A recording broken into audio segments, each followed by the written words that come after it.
La doctora Vargas acaba de hablar sobre hipertensión portal, ¿verdad? Entonces, ¿cuál es la principal complicación en un cirrótico que tiene ya hipertensión portal, no? ¿Cuál es? ¿Saben? No, la más frecuente. Antes que las varices. La más frecuente es la ascitis, ¿ya? Por eso he puesto ascitis primero. ¿Y qué es ascitis? Es en realidad la presencia de líquido seroso en el espacio que existe entre ambos peritoneos. Entonces, el acúmulo de líquido es ascitis. Cuando aparece ascitis ya en un paciente, la mortalidad se va a incrementar hasta un 50%. Se dice que un paciente que tiene ascitis, el 75% la probabilidad es que sea por hipertensión portal. Dentro del otro 25% están las demás causas, ¿ya? Entonces, ascitis, lo primero que van a pensar, hipertensión portal, y se ponen a buscar, a justificar esa posible etiología. Entonces, es la complicación más frecuente de la cirrosis. Esto nos explicó la doctora, ¿verdad? Fisiopatología, sí, un poquito, entonces ya no lo vamos a repetir. Pero básicamente todo inicia por la vasodilatación arterial esplácnica, ¿sí? Que como respuesta va a tener una respuesta de los demás sistemas, y finalmente la retención de sodio y agua, que va a llevar por un lado a que tengamos o que el paciente presente ascitis. Listo, ¿cómo hacemos el diagnóstico? Cuando la ascitis, pues, cuando hay bastante volumen, es bastante evidente, ¿verdad? Pero en un inicio, cuando el volumen es pequeño, lo vamos a hacer con el diagnóstico, va a ser ecográfico. Cuando hay más volumen, ¿qué signos saben? ¿Recuerdan algunos signos de ascitis? Signo de la oleada, ¿qué más? Matidez desplazable, ¿no? Entonces, ya eso es cuando la ascitis es evidente. Paciente que de diagnóstico llega a su consultorio, llega al hospital y por primera vez diagnostica a alguien ascitis, ¿qué se tiene que hacer? Estudio de líquido acítico, ¿ya? Igual, la primera vez siempre le tienen que hacer su estudio de líquido acítico. ¿Y qué van a buscar ahí? Buscar a ver si hay hipertensión portal. ¿Qué gradiente es el que nos va a ayudar? Gradiente albúmino sérica líquido. Si es mayor en 1.1, eso es por hipertensión portal. Si es menor en 1.1, tienen que descartar otras causas. ¿Qué más tienen que ver ahí? Recuento celular, albúmina, cultivo, proteínas, DHL, amilasa, pueden pedir un montón de cosas, pero lo principal es la gradiente, ¿ok? Listo. Nosotros clasificamos ascitis en dos grupos, la no complicada y la refractaria, ¿ok? Cuando hablamos de ascitis no complicada, la vamos a subdividir en grados. Ahí tenemos 3 grados, grado 1, grado 2, grado 3. El grado 1 es el paciente que tiene ascitis, pero que es indetectable en el examen clínico. ¿Cómo lo diagnosticamos? Con ecografía, ¿ya? En el grado 2 ya es una ascitis moderada, ya es evidente la distensión, y ya a la clínica, al examen físico, ya vamos a poder diagnosticarlo, ¿no? Con las diversas maniobras y signos que ustedes mismos han dicho. Y en el ascitis de grado 3, la ascitis es severa, la distensión es más marcada. ¿Por qué tenemos que hacer esa distinción en grados? Para saber el tipo de tratamiento que vamos a hacer, ¿ya? En un grado 1 podemos mantenerlo sin tratamiento. En un grado 2 ya vamos a empezar la restricción de sodio y el inicio de los diuréticos. Y en un grado 3 podemos continuar con los diuréticos, vamos a ver cuál es el punto de corte y vamos a hacer parasíntesis de gran volumen. Entonces, manejo. En el grado 1 leve, básicamente es hacer seguimiento, nada más. Podemos iniciar restricción de sodio, podríamos iniciar, pero las guías no son mandatorias en eso. En un grado 2, el objetivo es mantener un balance negativo de sodio. Son pacientes de manejo ambulatorio y la primera cosa que vamos a buscar es reducir su ingesta de sodio. ¿A cuánto lo tenemos que llevar? A 80, 120 milimoles por día, traducido en gramos, de 4.6 a 6 gramos de sal al día. ¿Ok? Ustedes habrán escuchado alguna vez que a un cirrótico que está con edemas y que está con ascitis les dicen que no tome mucha agua. ¿Sí? ¿Alguna vez lo han escuchado? Pues eso no tiene ninguna validez. En realidad se hace restricción hídrica, pero cuando el sodio sérico está muy bajo, ¿ya? Menos de 120 de sodio sérico, ahí sí podríamos restringir también el agua. Si no, no tenemos por qué restringirles el agua. ¿Qué más? Ya empieza el uso de diuréticos. ¿Qué diuréticos conocen que se usan en cirróticos? Furosemida. ¿Y otro diurético? Espironolactona. Nosotros, al usar los diuréticos, lo que tenemos que buscar es que el cirrótico, el paciente que está con ascitis, baje de peso diariamente, porque esa baja de peso no va a ser de masa muscular, va a ser de agua al inicio de los diuréticos. ¿Cuáles son los objetivos? Que al día baje 0.5 kilogramos. Si tiene edema periférico, ese objetivo va a incrementarse un poquito, va a ser de 1 kilogramo por día. ¿Ok? Y si nosotros pasa una semana y vemos que el paciente no ha bajado no ha bajado 2 kilos, ese paciente ya necesita mejorar la dosis. Y si hemos iniciado solamente con espironolactona, que es lo más frecuente, necesitamos agregarle furosemida. ¿Ya? Otro concepto que tienen que saber es cuáles son las dosis tope de los fármacos. Espironolactona, ¿saben de cuánto viene la tableta? ¿Alguien sabe? ¿O con cuánto se inicia? Sí, no. Con 100 miligramos. Y en furosemida se inicia con 40 miligramos. Las dosis tope, o sea, lo máximo que puedo llegar es 400 miligramos con espironolactona y 160 miligramos con furosemida. Más allá de eso ya no está recomendado, ya no le puedo dar al paciente. Si el paciente, ¿qué pasa si nosotros estamos con esa dosis y vemos que no baja los 2 kilos a la semana? Ese paciente está haciendo una ascitis refractaria. Recuerden que eran dos tipos, ascitis no complicada y ascitis refractaria. Entonces hemos pasado al otro grupo de pacientes. ¿Ya? ¿Qué más? Una vez que hay disminución en la ascitis, los diuréticos se deben de bajar hasta la dosis mínima. ¿Ya?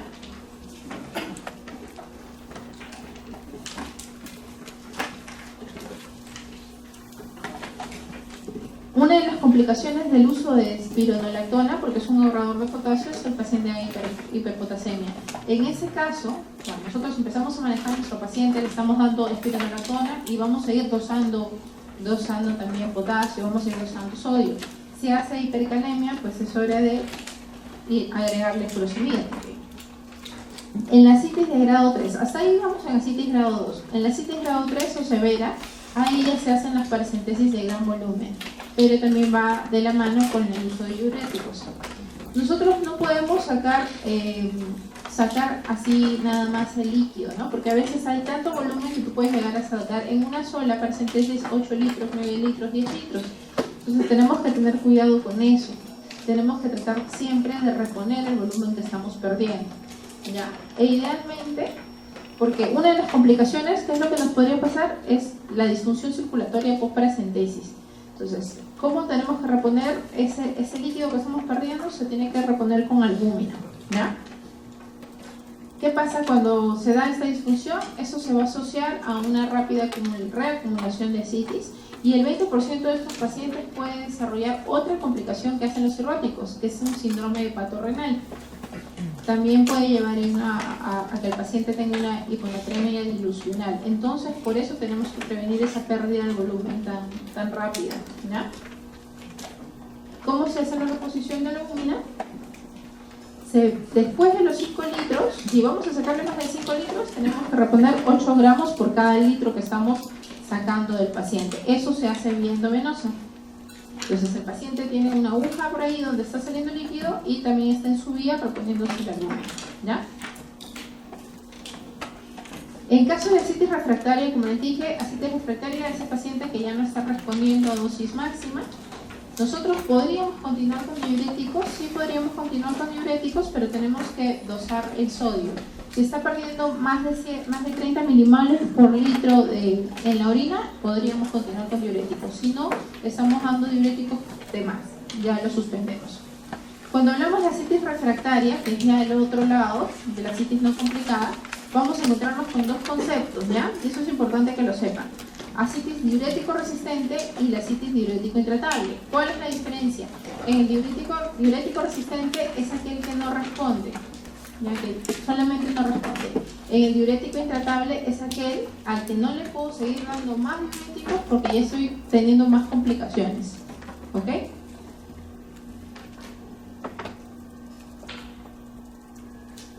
Finalmente, cuando estamos en una ascitis refractaria, ¿qué podemos hacer? Bueno, en realidad, ¿qué conlleva que un paciente tenga ascitis refractaria? La supervivencia es mucho menor, ¿ya?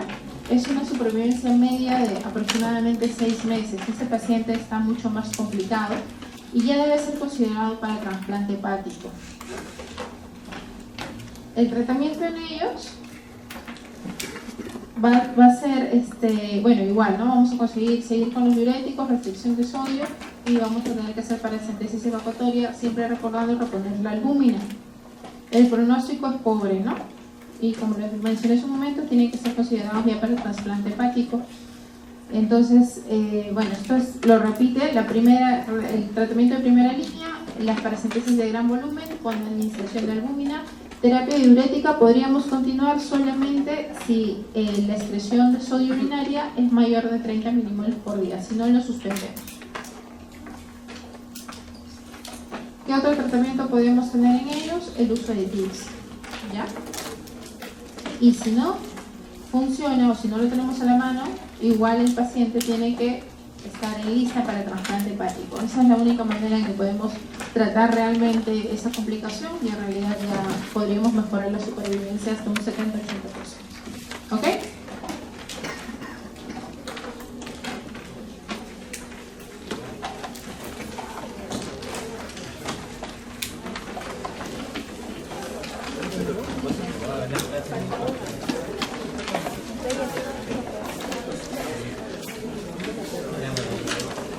¿Hasta ahí alguna pregunta? ¿De ascitis? Sí, no. Tienen amplio sueño. Sí, seguimos, la última. Otra de las complicaciones es la encefalopatía hepática. Cuando hablamos de encefalopatía hepática, no solamente hablamos de trastorno del sensorio, ¿ya? Es un concepto mucho más amplio. Por eso se dice que es un espectro de anormalidades neuropsiquiátricas. ¿Okay? No solamente van a haber alteraciones de la conciencia, también pueden haber alteraciones de la personalidad, el estado emocional, la memoria y funciones motora y cognitiva. Es algo un poco más amplio. Para hablar de encefalopatía hepática vamos a tener que tener estos trastornos en un paciente que definitivamente tiene que tener una hepatopatía, que tiene que ser cirrótico. Si no, no podríamos plantear encefalopatía hepática. ¿Ok? Afecta hasta un 45% de los pacientes con cirrosis. Cuando en el momento del diagnóstico de cirrosis ya se dice que de un 10 a un 14% ya podría tener algún grado de encefalopatía hepática. Hay que tener en cuenta algo, que existe un concepto que se llama encefalopatía hepática mínima, que va a ser solamente evaluada o diagnosticada con test, ¿ya? Entonces, no necesariamente va a ser evidente, tendríamos que aplicar estos test para poder establecer este diagnóstico. Entonces, y esta ocurre de un 20 a un 80%, es un rango bastante amplio. Entonces, tendríamos que tenerlo en cuenta también para el momento que hagamos el diagnóstico de una cirrosis hepática.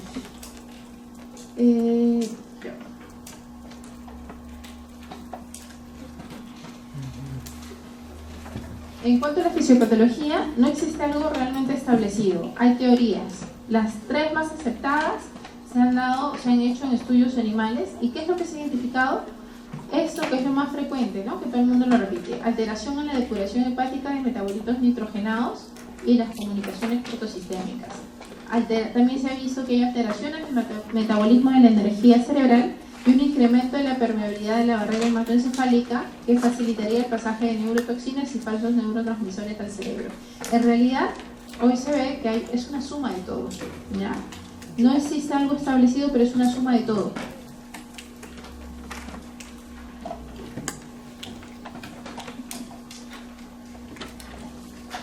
El amonio es producido en el tubo gastrointestinal por diferentes bacterias, ¿ya? Sobre todo las que poseen la enzima ureasa, como son los anaerobios gram negativos, citrobacterias, proteus, clostridium. ¿Qué pasa? La glutamina que está en el tubo intestinal, por la glutaminasa intestinal,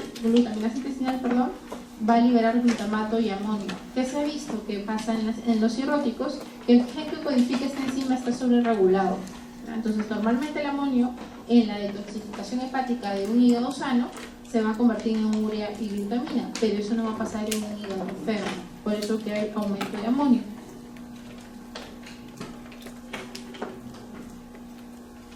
Y la toxicidad del amonio se ve a varios niveles también. Puede causar efectos neurotóxicos, edema cerebral, ¿ya? También se ha visto edema cerebral, y toxicidad de los astrocitos por estrés oxidativo. Entonces, también el amonio afecta a diferentes niveles de forma a nivel cerebral.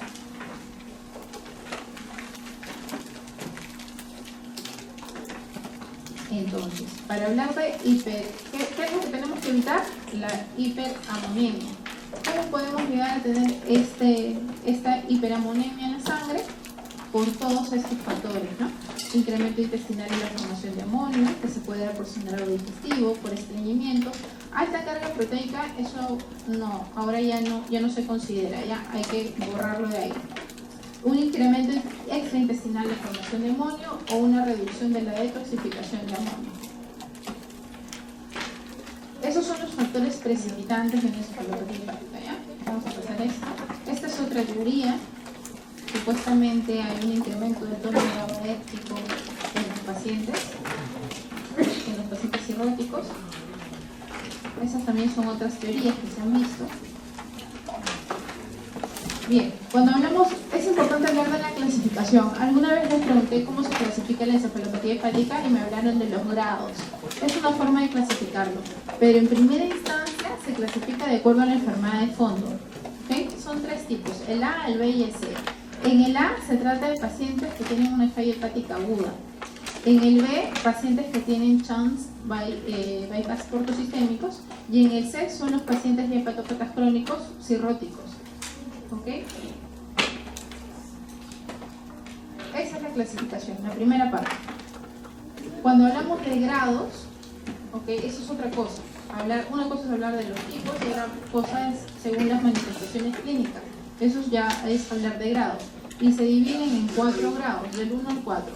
En el 1 va a haber bradiciquia, inversión del ciclo del sueño, disminución de la atención e irritabilidad. ¿Qué es lo más importante y que siempre se pregunta el examen? Esto, la inversión del ciclo del sueño. ¿Ya? Estos pacientes duermen en el día y están en vigilia durante la noche. A veces es imperceptible, pero eso es lo más importante en este grado. En el grado 2 ya hay más somnolencia, hay desorientación, alteraciones de la personalidad, comportamiento inapropiado. Y aparece la popular asterixis. Ahí sí lo vamos a evidenciar en el examen clínico. En el grado 3 hay un mayor compromiso del estado de conciencia, ya hay estupor, puede haber amnesia, habla incomprensible, se mantiene la asterixis. En el grado 4 ya es un paciente que está en estado de coma y al examen clínico desaparece la asterixis, pero puede haber hiperreflexia y también en algunos pacientes signo de Babinski o posturas de descerebración. Entonces recuerden, si el paciente tiene asterixis, ¿es un grado 2 o un grado 3? Ahí ya se ponen a evaluar si es solamente somnoliento o si ya tiene estupor, para que puedan diferenciarlo.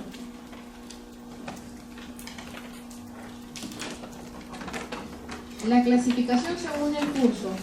Entonces, primero tenemos un paciente que lo catalogamos como de tipo A, B o C, y después vamos a ver según el curso de la enfermedad. Si ha tenido un episodio y no ha tenido un episodio en los últimos 6 meses, ese curso es episodio. Pero si en los menos de 6 meses ya tuvo un episodio de encefalopatía, es un curso recurrente. Y si no hay mejoría en un transcurso de 6 meses, desde 2 episodios, ese es un paciente que tiene una encefalopatía hepática persistente. Otra forma de clasificarlo es según los factores. Existen factores que son evidenciables siempre. La encefalopatía hepática de un paciente va a ser por un factor precipitante, pero no siempre ese va a ser identificado. Entonces lo vamos a catalogar como no precipitantes y precipitantes. ¿Y cuáles son los factores que precipitan a un paciente tenga encefalopatía hepática? Las infecciones, la hemorragia digestiva, el uso de diuréticos en sobredosis. El más frecuente es el estreñimiento, ¿ya? Entonces, siempre su paciente, que le vayan, si lo tuvieran hospitalizado le van a dar de alta, tienen que explicarle que sí o sí tiene que hacer de 2 a 3 deposiciones al día. Entonces, la dosis de lactulosa con lo que le van a dejar varía según la aceptación del paciente. La idea es que el objetivo se cumpla. Si le dan 3 veces al día la lactulosa, 5 cc, y con eso puede ir al baño 2 veces, está bien. Si necesita un poco más, también está bien, pero la idea es que siempre vaya al baño. Si se constipa, ese paciente va a ser encefalopatía hepática. Esto es bueno, aquí está un resumen, ¿no? Los tipos A, B, C, ya saben si esta es una falla hepática aguda, en el B si hay un CHAM, y en el C si es un hepatópata crónico, o sea, un cirrótico. Según el grado, en 1, 2, 3, 4, esto es básicamente si el paciente necesitó hacer psicométricos a veces para ver si hay encefalopatía hepática o no, o si es un cuadro manifiesto. En el curso, dependiendo del tiempo, el punto de corte es 6 meses, y si hay factores identificados.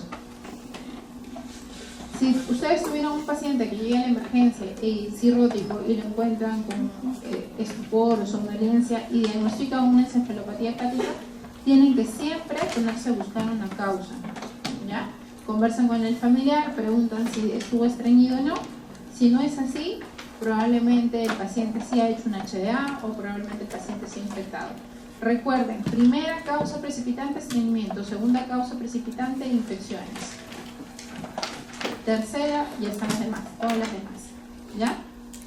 ¿Qué es la asterixis? La asterixis no es un temblor, la asterixis es una mioclonía negativa.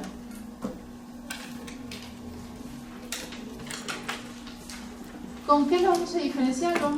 Esos son otras patologías que pueden presentar los pacientes, que nos pueden dar también trastorno del sensorio, entonces hay que tomarlas en cuenta para poder hacer el diagnóstico diferencial.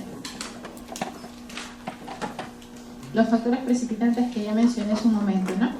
Uremia, hemorragia digestiva, deshidratación, alcalosis, hipocalemia, estreñimiento, exceso de proteína en la dieta, como en el caso anterior lo van a borrar, infecciones, hipoglicemia, hipotiroidismo. ¿Cómo se hace el diagnóstico? Pues con un examen clínico, con los criterios de Westhaven y la escala de coma también de Glasgow, ¿no?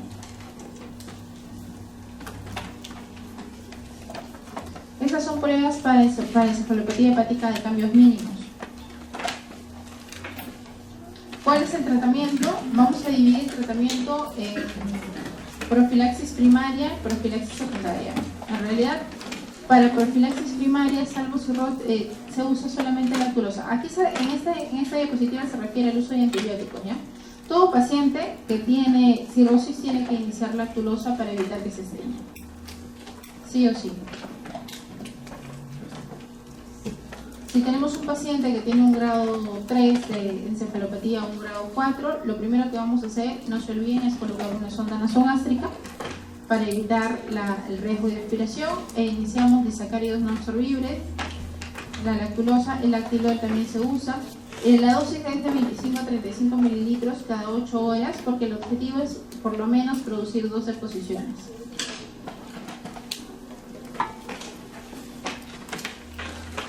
Eso es el ejemplo de la lactulosa, que es un disacárido no absorbible, que son metabolizados por la microbiota colónica para producir ácidos orgánicos de cadena corta, y ese ambiente ácido es el que resulta que previene el crecimiento de las bacterias productoras de amoníaco y va a promover el crecimiento de otros microorganismos, ¿no? Además, el efecto laxante va a dar como resultado la eliminación de sustancias que contienen nitrógeno del lumen del tracto gastrointestinal. La rifaximina es un antibiótico que también estamos usando ahora, pero este fármaco sí se usa para prevención secundaria, ¿ya? Se usa junto a la lactulosa. Es decir, tenemos un paciente que ya tuvo un episodio de encefalopatía hepática, al alta podríamos iniciarle rifaximina más lactulosa, siempre de la mano, por sí sola no tiene efecto. Estos son otros tratamientos que se han probado, que se ha visto en algunos metaanálisis o en algunos ensayos clínicos que sí tienen mejoría en encefalopatía hepática, sobre todo de cambios mínimos, pero hoy por hoy lo que se sigue defendiendo es el tratamiento con los disacáridos no absorbibles a la cabeza de la lactulosa.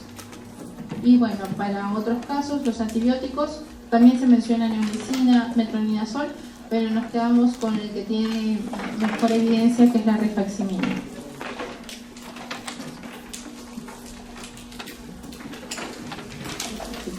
Una encefalopatía hepática persistente también es indicación de trasplante hepático. Eso sería todo, chicos.